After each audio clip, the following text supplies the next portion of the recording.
Hello everyone, and thanks for streaming with us in Afghan Voice Agency on June 30. The Afghan government has accused the Taliban of being a proxy force for an intelligence agency which provides the group with the equipment and facilities. Addressing a press conference on Tuesday, Wahid Omar, President Ghani's advisor and Director General of the Office of Public and Strategic Affairs, stated that a well-organized intelligence agency is leading Taliban war across the country.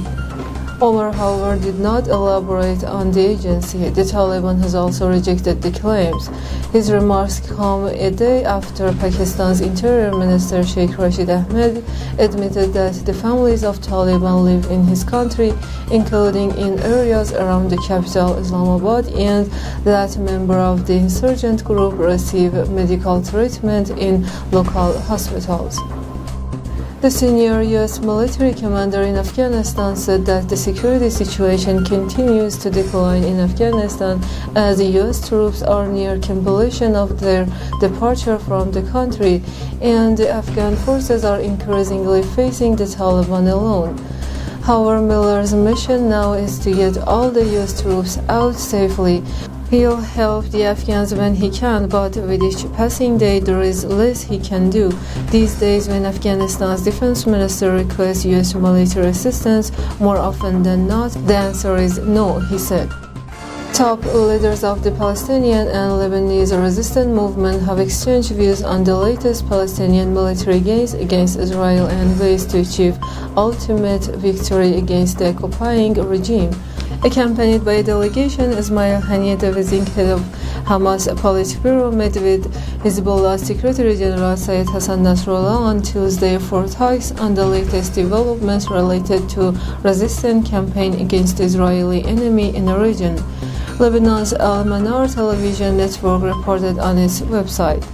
During the meeting, the two sides held talks on the details of Operation Sword of Al-Quds and its repercussions, Hezbollah's Media Relations Office said in a statement.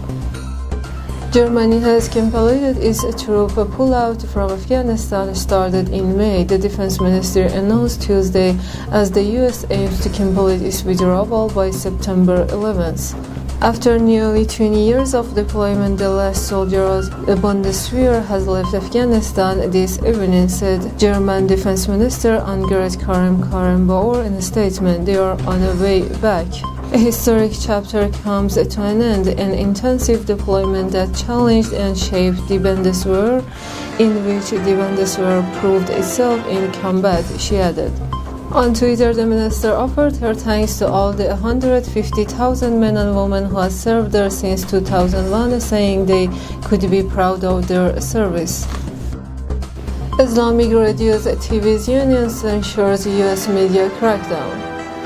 This is the 10th session of the Islamic Radios and Televisions Union, hosted by the Iranian state broadcaster, the IRIB. The event brought together representatives of 300 television and radio channels from 33 member states, who attended the event through video conference.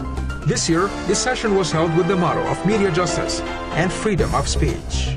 The 10th General Assembly of the Islamic Radios and Televisions Union comes as the websites of several of its affiliated media outlets were seized by the U.S. government, something which the union views as an attempt to silence dissenting voices. Last week, the U.S. Federal Bureau of Investigation confiscated the websites of Press TV and 36 other Iranian and regional media outlets for what it described as a means to combat disinformation. Addressing the ceremony in Tehran, head of the IRIB, Abdul Ali Askari, condemned the U.S. move as an open violation of freedom of expression, calling it a failed attempt to muzzle the truth. The extent of the effectiveness of resistance media outlets prompted the U.S. government to breach its own norms regarding free speech and take down those media. So this shows that those media have been successful. But the West must know that their move indicates their weakness, and on the other hand, the seized media will not stop working. The Islamic Radios and Televisions Union is a multinational entity, which is currently comprised of 228 member media outlets from 33 countries, covering a total of 22 different languages. The main goal of the union is to break the Western monopoly on media and to offer an alternative narrative for regional and global developments, as opposed to the narrative presented by mainstream media. The union says the West has engaged itself in a full-scale media war to silence the alternative voices. The slogan of freedom of expression is just a tool for the West to impose its will on different countries. Those media outlets that speak the truth and enlighten the minds of the world nations face censorship just because they expose truths that come at the expense of Western interests. Head of the IRIB World Service, Peyman Jebeli, says the West can no longer pull the plug on the resistance media since they have already reached global audience, including Western societies. This time, we witnessed global solidarity with the people of Palestine in their resistance against Israel. Hundreds of thousands of people in Chicago, London, and elsewhere in the West voiced their support for Palestinians.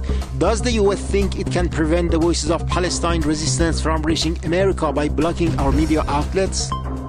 The Islamic Radios and Televisions Union says any attempt by the West to take down independent media is doomed to failure, and they will continue to shed light on the truth. However, member media outlets say they will sue the US for its illegal media crackdown and will take measures to restore the seized websites. Thanks for joining us, and until next time.